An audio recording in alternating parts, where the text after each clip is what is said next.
Well, it's been too long since we checked in on our friend, Professor Alon Burstein. He's the host of the Israel-Palestine Report on YouTube. I think I've seen you on TikTok recently, too. We can get into that at the end of the interview. Lots to discuss, Alon. It's been an incredibly busy couple of weeks. You and I were talking offline specifically about the UN Security Council. We're going to be getting to that in a moment. By the way, a live look at the region as we continue to track the latest on Gaza. Let's talk about Israeli-Saudi normalization to start off, Alon. We learned last week that if the U.S. wants to sell F-35 fighter jets to Saudi Arabia, Israel reportedly wanted that sale to be conditioned on Israel and Saudi Arabia normalizing relations. We have since learned this week that the U.S. will, in fact, sell those jets to the Saudis. So, Alon, has there been any significant discussion about them normalizing their relations? Has Israel reacted directly to the F-35 deal? It's good to see you, Austin. Like most of the things that are part of the relationship right now between the United States and Israel, Trump is going forward with whatever he thinks should happen in the Middle East. Israel, at best, is saying, yes, that's great. At worst, is simply not responding. When the UN Security Council passed a resolution pertaining to Gaza, which maybe we'll talk about a little later, and this was something that Israel did not want passed that way, Israel said, that sounds great. Yes, it's wonderful. Anything Trump says goes.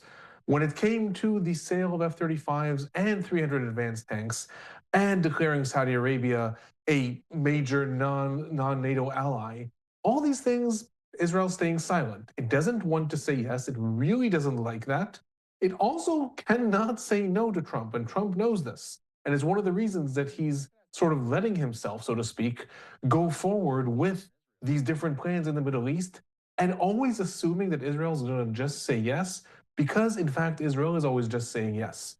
Israel, in order for Netanyahu to sell this to his coalition and say it's okay, we don't need to get upset at this. For years, Israel has relied on having air superiority in the Middle East, and we saw the critical importance of that with the war with Iran. We've seen that with Yemen. We've seen that with all kinds of regional actors. Right now, Saudi Arabia is cooperating with Israel, but Israel's afraid. What happens if the kingdom falls in 10 years and all of a sudden they have these weaponries? So with that, Israel for years has wanted to ensure the United States does not sell such advanced weaponry to the Middle East. Now it's in the position where Netanyahu just wanted to get something from Saudi Arabia to say, well, don't worry because we're going to have normalized relations. It hasn't gotten that.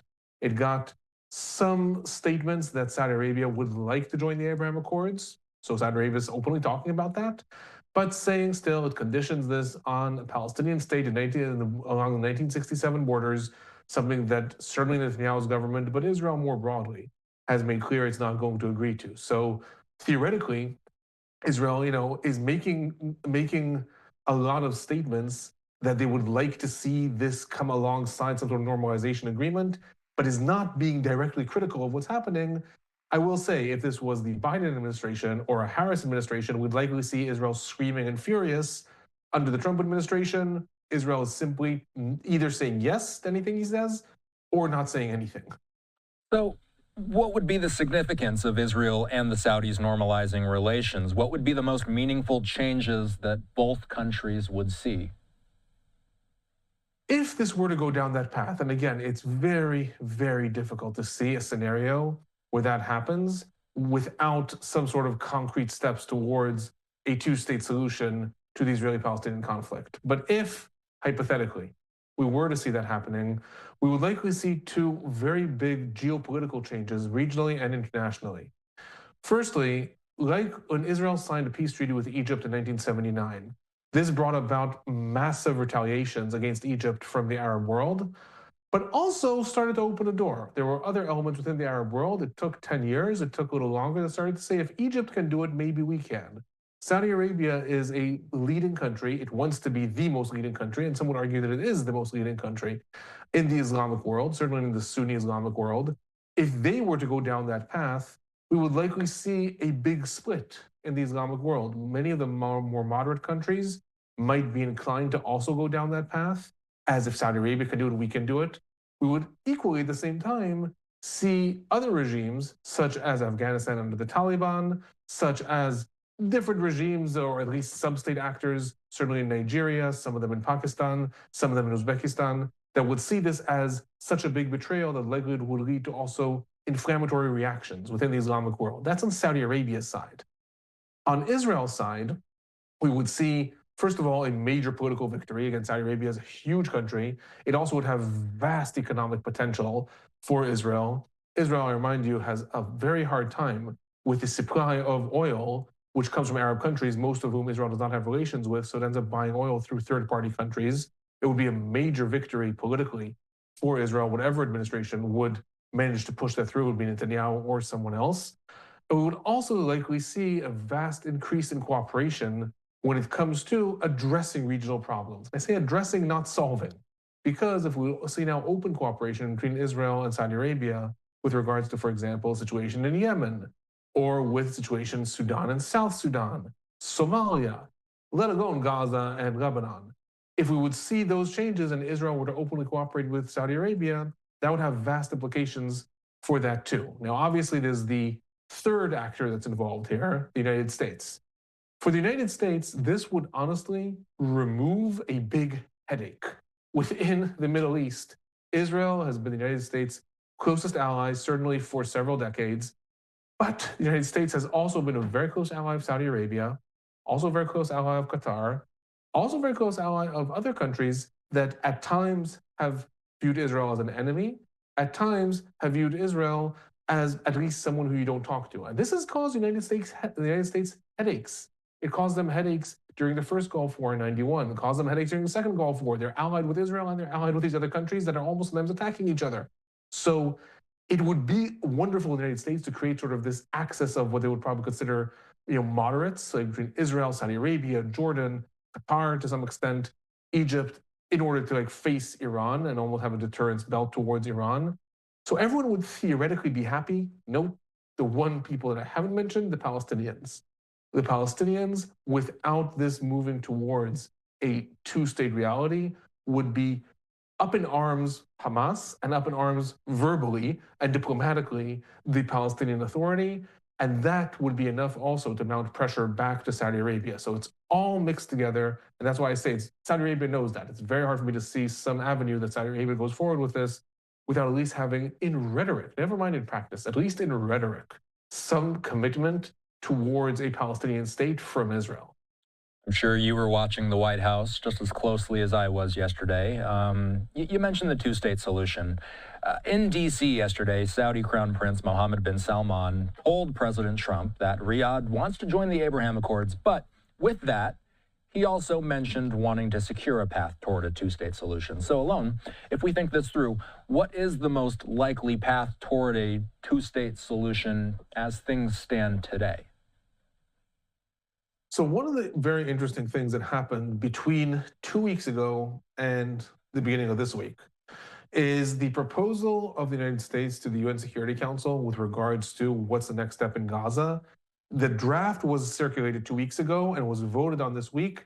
And there were some pretty important changes that were made in the wording between the initial draft and this current resolution that was in fact approved.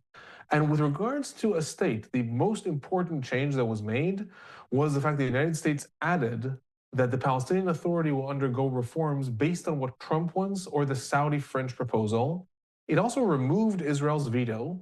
In the initial draft, it said to the satisfaction of the Board of Peace and Israel, and in the resolution, Israel disappeared from there. And then it also said that this will be something that if the Palestinian Authority actually does undergo those reforms, I'm quoting now, the conditions may finally be in place for a credible pathway to Palestinian self-determination and statehood. So what the United States is trying to do, I would imagine, is trying to show Saudi Arabia, look, we're on board. We are now the ones. The United States used to be the one vetoing resolutions in the UN Security Council that called for Palestinian state. We're the ones putting it forward. Russia and China had issues with this resolution. We're the ones putting it forward. So the United States is trying to signal very heavily to Saudi Arabia, we're with you on that being a final goal. That said, ultimately, at the end of the day, Israel is the one that needs to make that a reality on the ground if that were to happen. Like I said before, Israel is saying yes to anything Trump says, But on the ground, reality is different. Trump has also said that he wants to ensure that the ceasefire does not break down. Just today, there was a Palestinian attack in Khan Yunis against IDF soldiers. No one hurt, no one injured. Israel carried out massive bombings in northern Gaza. 28 Palestinians are killed. Trump says he wants things to happen. Israel listens, but on the ground, reality is different. So the question then becomes, will Israel be able to actually make any moves towards this? No matter how much Trump pushes, what will Israel be able to do? And this relates already to internal Israeli politics. And there you have two problems. Number one, within the current coalition configuration, there is absolutely no hope of that happening. The coalition configuration right now is made up of three parties, led by Netanyahu, Smotrich, and Ben Gvir. Smotrich and Ben Gvir have said that anyone breathes a word of a Palestinian state, we are out of the coalition. They're putting forth resolutions for Israel to annex the Palestinian territories. Netanyahu at this point is not really leading, he's more following them. The other two parties are not in the coalition, they're voting from the outside. So in this government, it's very unlikely. But more broadly, there will be elections in Israel, scheduled elections about a year from now. But there is very little popular support for the idea of a Palestinian state. In Israel, while the world primarily has moved on to focusing on the Israel-Hamas war and what happened in Gaza, in Israel, the focus is still very much the October 7th attack. It's still very much the October 7th attack that happened 2 years ago. The view in Israel is the idea of withdrawing from more territory and giving the Palestinians the possibility of a military, like just for illustration, if you see this map behind me, that was the Gaza Strip. The West Bank, and this is where theoretically would also be part of the Palestinian state, the distance between this area in the West Bank and Tel Aviv and Israel's national airport is something like 20 miles, 20, 30 miles. That is roughly the distance that Hamas managed to invade from the Gaza Strip into southern Israel. So within Israel, that's the perception. The perception is not what are these macro geopolitical things that can be achieved, or do the Palestinians deserve self-determination, or should there be a state? The thinking tends to boil down to security and the scars of October 7th. I would be very surprised if anyone other than the two most left-wing dovish parties in Israel that collectively may get maybe a 10% of the Knesset seats, I would be surprised if any other political party is willing to mention a Palestinian state, because it's just very hard to sell that to the Israeli population at this point. A live look at northern Israel. This viewpoint that we're looking at right now would be at the very, very tippy top of that map that you were just pointing at. This is the last question I have time to ask you tonight, Alon, as we take a live look at the White House. Just past 4 a.m. in Israel Standard Time, by the way, just past 9 p.m. Stateside. As you and I have alluded to, this week, the UN Security Council did vote to adopt a U.S. drafted resolution endorsing President Trump's plan to end the war in Gaza. It also is authorizing an international stabilization force for the Palestinian enclave. The resolution is seen as vital to legitimizing a transitional governance body and also reassuring countries that are considering sending troops to Gaza. So Alon, big picture, what's the most significant part of the UN adopting this? You texted me as soon as they were getting underway with the vote. So there were two major parts to this resolution that are going to have implications for facts on the ground. Because like I said, the Palestinian state, that's important, that's political, that's extremely long term. The two most important things that happened that the resolution say with regards to what's going to happen de facto. One, the establishment of governing mechanisms. The Board of Peace is supposed to be established in Trump's 20-point plan. That's going to be an overarching transitional, it said government, they've changed it to administration, that is going to be in charge of rebuilding the Gaza Strip. According to Trump's 20-point plan, it was to be headed by Trump himself and former UK Prime Minister Tony Blair. Unclear if that's still the plan exactly and what's going to be. So the Board of Peace is to be established and other countries are going to be involved. Very obviously, it'll involve Turkey, Qatar, Egypt. We'll see who else. And the second thing is with that Board of Peace that is also going to train Palestinian police forces to be deployed in Gaza, there is the International Stabilization Force.